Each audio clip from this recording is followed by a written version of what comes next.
I have a very related Yahoo that I would be delighted if you all would let me read.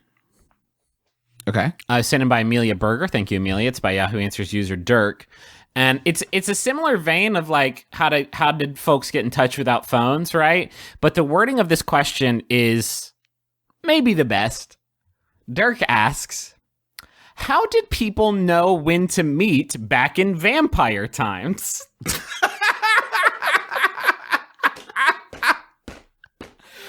I know that.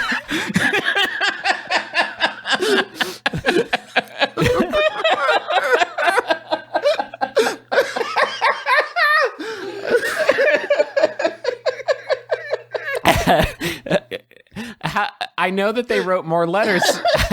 You gotta let me get through it. I know that they wrote more letters and stuff, but back in vampire times, how did you make plans with friends? Did they just wait around all day and hope that they ran into each other? Oh, God. What?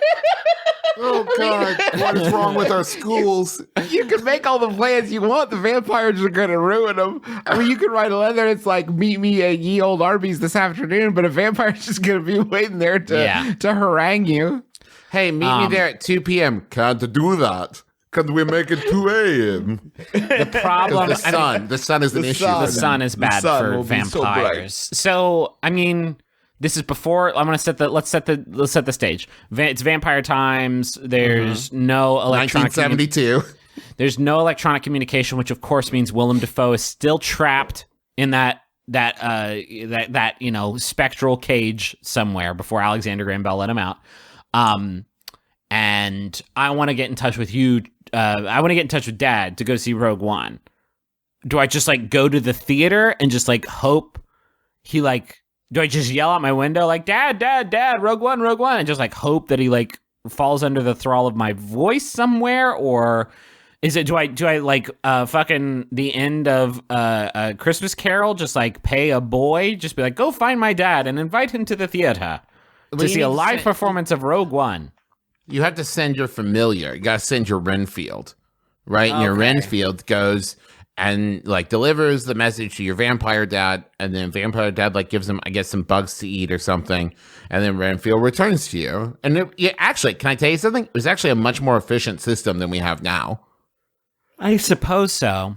In many ways. In many ways it wasn't, but in many ways it was, if you think about it. But like in vampire times, how did folks know to meet up though? It's a good question. I mean, that's why we had public houses, right? Was that a thing? I've heard that term before. Mm-hmm. Are those just houses where people could be at? And yeah, you meet up there for a bite. Maybe this is what town criers were doing. This is what John Criers were up to, where you would go and you'd be like, "Hey, town crier, can you holler for my dad?" And just tell him, meet at the theater, live performance of Rogue One at 4 p.m. and then we're gonna run the fuck home before sunset because we don't have movies yet, so we're just reading the script. Yeah, to Rogue One out loud.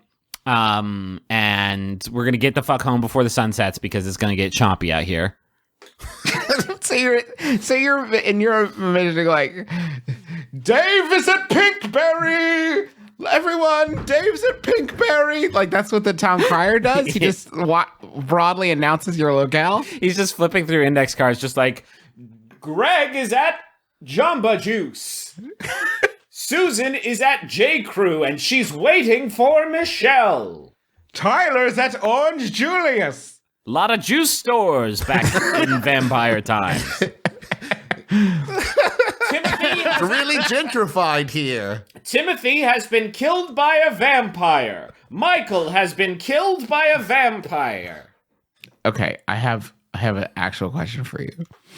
If a vampire was stalking and trying to kill a specific person, okay, would it be easier for the vampire to track and kill this person back then when there was a limited number of places you could be and you probably should tell somebody where you're going to be or else it's going to be like a whole thing? Or now when we have like technology and Twitter and everything and like Foursquare and what have you, when would be an easier time for a vampire to find people? Here's what I'll say. I've got in my house, which I I don't leave this house because food is sent to me by Blue Apron, and then I stay inside the house all day and hang out with my wife and my baby, and I play Zelda nonstop and Persona nonstop, and so I just don't leave the house. And Vampos can't come in here without permission, which I am not going to hand out lightly to a Vampo. Thank you. So, but I think back in the day, it'd be like, time to go outside to the well, chomp dead. Okay. You know, Yeah, that's a good point. Because the follow-up question I have, Justin, along those same lines is, do you think it was easier back in vampire times for a vampire to gain permission to enter your house because everyone was like so dumb and trusting? And now everyone just hates every other human being, and it's a lot harder to get somebody to let you into their house. Like, if somebody came to my door now, not only would I not let them in, I probably wouldn't even go to the door. Like, they'll leave. If they have something for me, they'll just leave it there. Like, if they haven't told me they're coming over, I'm not letting them in. I always kind of assumed that a vampire has to be invited in thing is something that vampires made up and spread around because it's so fucking funny. Can you imagine nothing? Like, it would be a nightly hilarious event for you to like see some dumb human standing in the window like neater, neater, neater. And you just like pounce through the window and eat them. Like, that's got to be the funniest shit. Yeah. Man, what happened to all the Vampos then, though? Because it's not Vampo times now. Where did they go? I bet they're on Wall Street. Not topical. Because they're bleeding us dry. Am I right? Because they're bleeding us dry. Yeah, man. On Wall Street. I bet they're all bankers. Money never sleeps. They suck. Because they suck blood.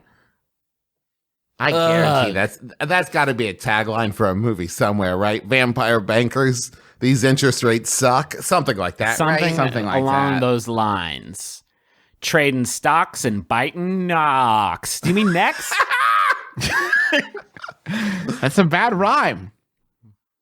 having sex and biting necks, and now it's like sexy, like Wall Street, like power, Mr. Big.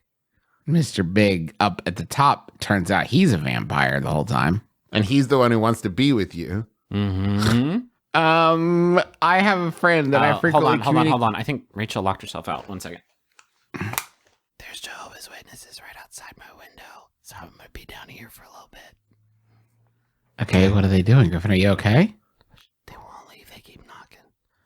This is literally germane to the conversation we were just having about not wanting to open the door for strangers.